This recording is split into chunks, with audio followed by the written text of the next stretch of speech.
This is the old harbour, which I love.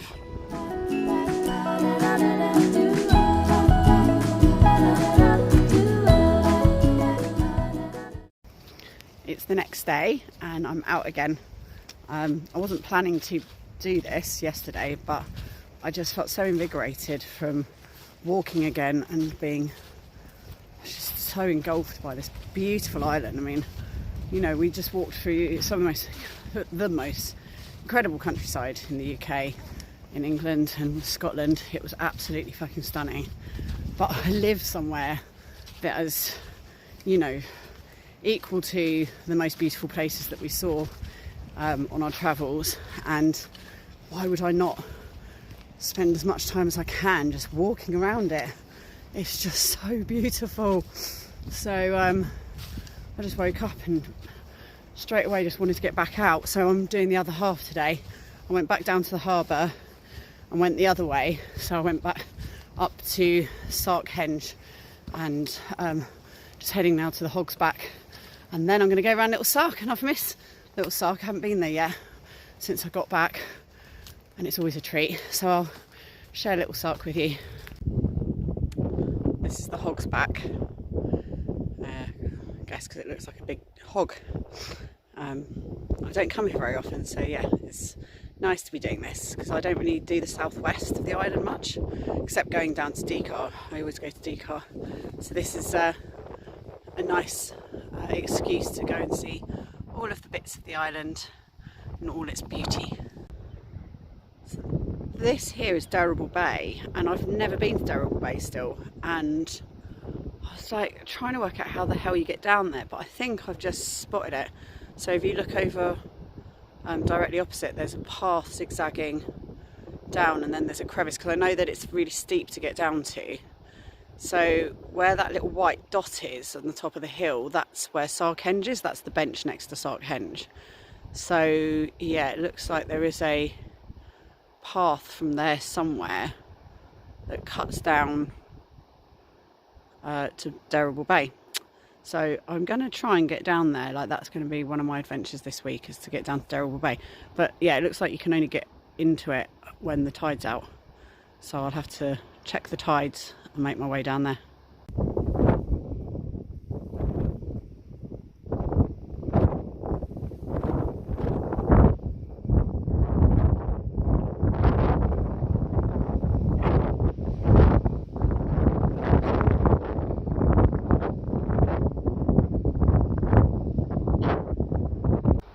So this is Dekar Bay, where I always swim, and over there where that black rock is in the sea, that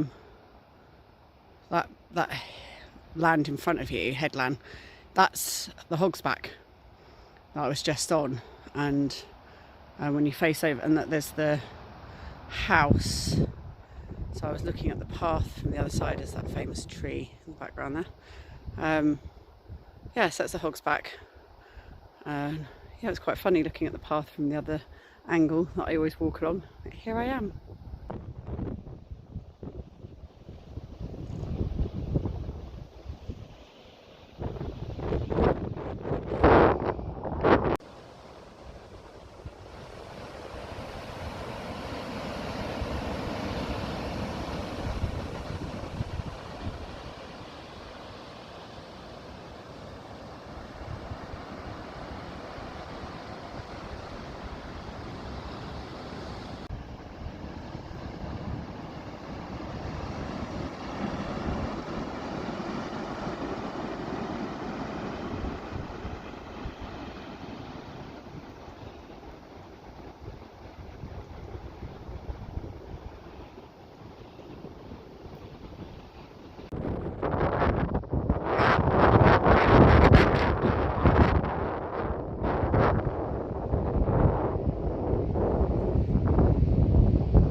So I'm sat in my favourite place, probably probably one of my favourite places in the world, which is in the Dolmen, sat underneath and in the Dolmen, which is on the very edge of Little Sark. You can probably hear the sea.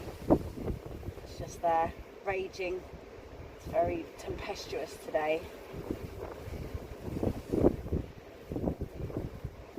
I love to sit here with my ancestors.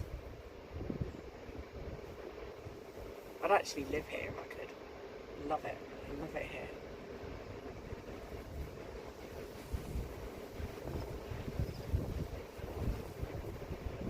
I moved a rock and found a candle. A little candle. Someone's been doing magic here. There's quite a few witches on Sark.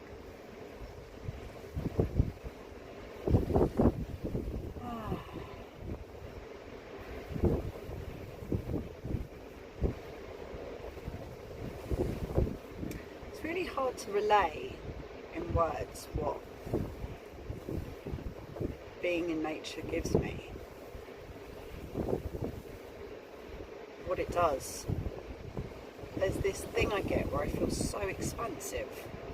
I feel like my insides and the outside are one, and I just become as big as the land, which is why it's amazing to like walk across England, because there were points where I just was the land. My brain was no longer doing anything, and it's just feeling, and the feeling is just expansiveness, and everything that happens, every blade of grass that blows, every bird that sweeps by or frights, every leaf that's heart-shaped, every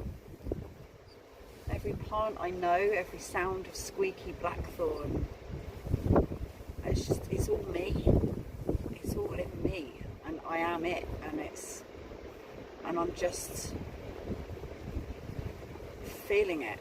I'm not even observing it in an intellectual way. I'm just being with it. I'm just with it. I am it. I am it.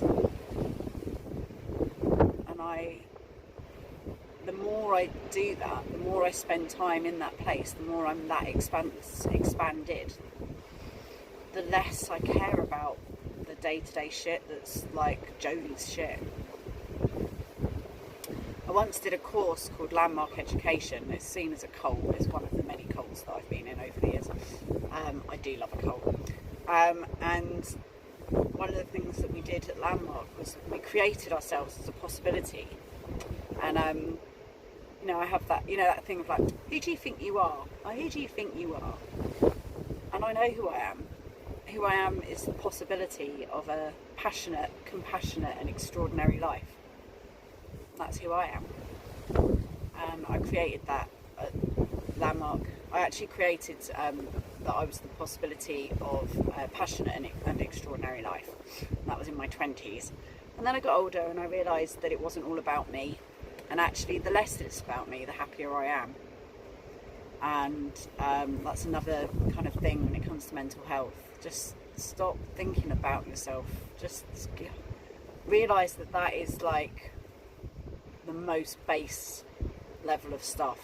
Like, it's not about you. It really it isn't. Get your house in order, and then start being there for other people, and then start being with the world and being out in the world, because this is where the gold is. There's gold in you, but more, the gold in you comes out more when it's a bit like a tuning fork. Like, a tuning fork's just a weird bit of metal if it's just when you're looking inside. That's all there really is. It's only when you bring it out and hit it against something else that's outside, like ding, and then you get this incredible, beautiful note. And that's where the gold is. So yeah, your gold is just, I don't know, an unpolished bit of rock until you bring it out. So, the stars in people's eyes, and just like seeing people's damage and hurt and fear, and just, I don't know, like trying to help without being a pain in the arse or a meddler or whatever, but just even when it's needed and you can, just trying to help and just enjoying everyone for who they are, and the funny shit show that it all is. It is a funny old shit show. I love it. I love it so much. And these guys, these were living in a completely different reality to us, where it was perfectly normal to quake a bunch of rocks around the place and shove them on top of each other.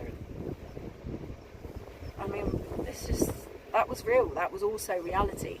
You know, we're all living in these realities that are just made up, and therefore make it good.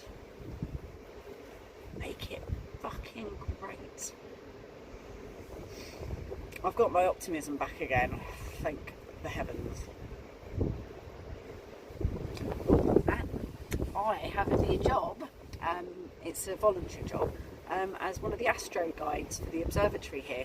So I'm currently learning all about the stars so that I can show tourists through the telescope the stars and the planets. And I saw Jupiter the other day with its moons, and Betelgeuse, and the 2 stars in the Big Dipper, and I've learnt what the North Star, which one's the North Star and how to find it.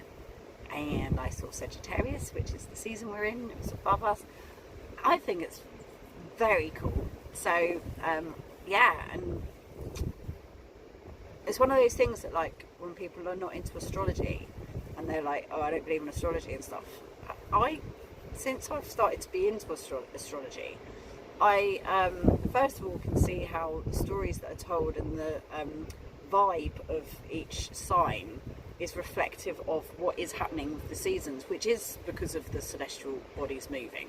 You know, we're in winter because of where we are in position to the sun, and at this time of year, this is the vibe, and that's what that sign represents. It's just a symbol to represent the vibe of this particular time of year. In winter, like next it's Capricorn, which is when I'm born, has a slightly different vibe because it's more in the thick of winter, but it's also Christmas and festive. It's the end of the year, it's sort of reflective, you want to kind of get your shit together. January, start of the new year, it's Aquarius, it's all like woohoo, like, but also, you know, it's cold and so you've got, it's just a different vibe to August, which is like Leo, which is really hot and sunny, and like Aslan and, you know, golden mane and sunshine. Different vibe, that's all it is. It's just symbols for a vibe. And I pay more attention now to astronomy and know and understand like loads about the planets and stuff already because of astrology. So all of these things, I feel like they teach me more to be more scientific. We're just kind of more interested in the world around me. You know, like you think it's all hocus pocus, but I know more about botany and astrology and physics now than I did when I was an atheist. Like, I know loads more than I did when I was an atheist. Medicine, biology, yeah, loads more. And all of the sciences, I know more about them now than I did when I was an atheist. So, nah. I've got to get going. I saw a house advertised. I'm going to go and have a look and see if it's exciting, because we're moving, I think, because the house that we're in is going to get sold. So I'm just looking at what's available, which isn't very much because everything's a bit screwed here housing wise. So I'm going to look at this place. It's in Little Sark. It'd be quite funny to live in Little Sark. Everyone calls the people who live here coneheads. The people in Big Sark call the Little Sarkies coneheads. I'd be quite up for becoming a conehead. Why not, eh? I'm already a bobblehead. So yeah, I'm going to go look at this house and see what it's like.